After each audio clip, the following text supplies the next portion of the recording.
Shern Kaumba. I'm the Executive Director for Docsek Children's Home.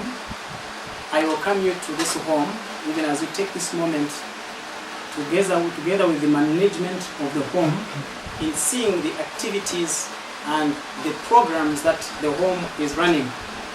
But before we can go inside to see what is there, the children themselves, where they sleep and what they eat, let me just give you a brief history and introduction about the home that you are about to tour. Docsek Children's Home is a faith-based organization seeking to uplift the living standards of orphans and vulnerable children in the Zambian community. It is said, true religion is that which supports the widows, the orphans, and vulnerables in their time of distress. Since the early 1980s, when the HIV and AIDS was recorded in Zambia, the government and Zambian communities have faced serious problems in the health of able-bodied young people. Well, it is for this matter that many programs have been adopted in trying to solve the problem and the matter around in our country. Our vision as Docsek Children's Home is to identify and uplift the living standards of orphans and vulnerable children. Not only do we aim at orphans, we also look at the widows, the disabled, the aged, and any other vulnerable groups in our communities. We do so by providing survival requisites and livelihood programs both in rural and urban communities of Zambia. Our mission statement is to identify and foster orphan and vulnerable children by providing quality needs and wants for the survival, development, protection, and participatory of the same in our Zambian community. The main objectives of Docsek Children's Home are, as I quote, to monitor the growth, education, and the health of orphaned children by providing shelter, school materials, and other necessities till they depend on the skills they have obtained during their stay with us. 2, to reduce peer pressures, help change behaviors and street kidding by providing social, spiritual, and academic activities in the identified communities. Number 3, to sensitize communities and schools on the dangers and consequences of HIV and AIDS through performing art like drama, poetry, and other activities. Number 4, to mobilize, sensitize, and facilitate. Further, to empower widows and vulnerable women and guardians keeping orphans through training in livelihood, child care, and sustenance activities both in rural and in urban communities. Point number 5, to empower orphans by bringing them in the fear of the Lord so that when they grow up, they don't depart from the right way. Community participation. With the financial challenge in implementing the laid down issues and activities of Docsek Home, we are calling on all concerned citizens, partners, business houses, donors, and individuals to be part of the program. Visit our center, make pledges and contributions and donations, both materially and financially, for the orphans. The youngest we have is 10 months old, whose name is Joseph. And the oldest child that we have in this home is 17 years old. Remember that your contribution, no matter how little it may be, it will take up the testimony of the mustard seed invested in God by helping the needy people.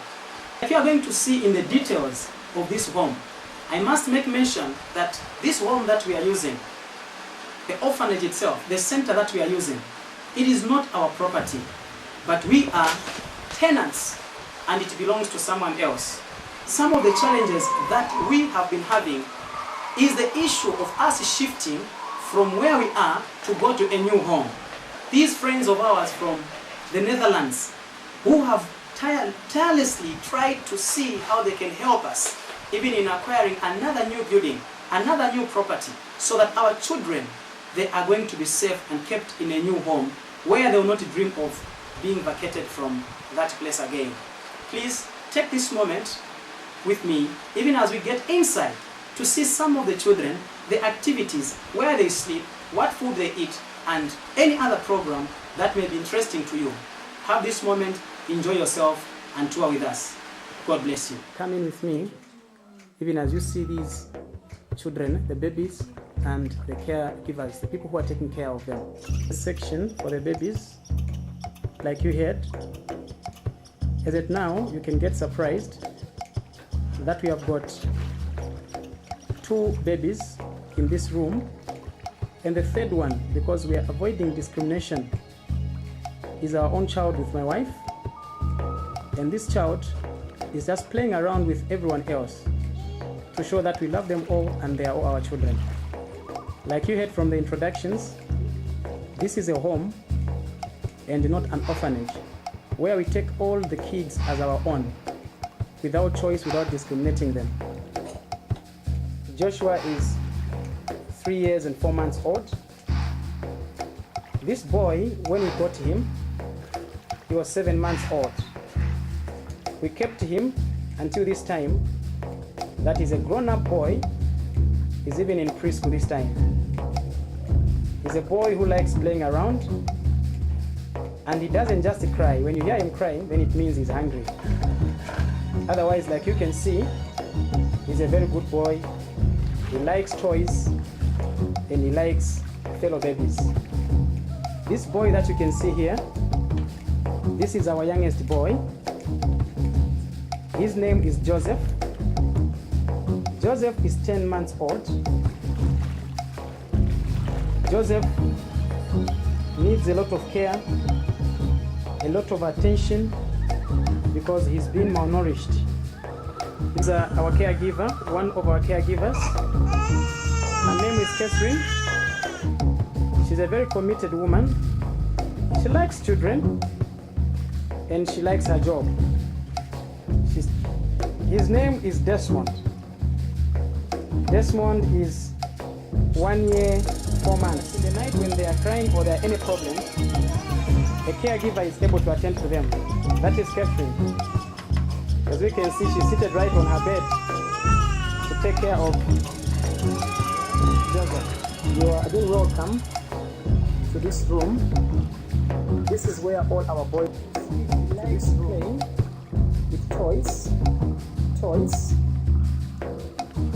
He is a good boy. Let's see what he's doing. See how he does it. This is Billy Lungu. Smile. Billy is doing grade 3 at Namlonga School. Billy like dancing. Let you smile. Oh, that's wonderful now. That's a good smile. That's a good smile now. I can see. Maybe can you briefly share with us what you were reading? What did you read? John 3 verse 16. Yes, what does John 3 verse 16 say? For God so loved the world that he gave his only begotten Son. Aha, that's wonderful. That's a good smile. Now give me a smile. What are you reading, Joe? What are you studying? You are studying maps. Mwango is doing grade 7, just like Joe. And I'm sure he's busy studying because this is study time. Sorry, like I said, this is study time. And usually when it's study time, they go to their rooms and they are all quiet and each one concentrating on his business. Excuse us a little bit, Mubita. We just want to look at what we are doing and just have some chat with you. You seem to be smiling. Do you like our coming in the room? Balancing equations. Wow. Yes, so that as I'll become a medical doctor,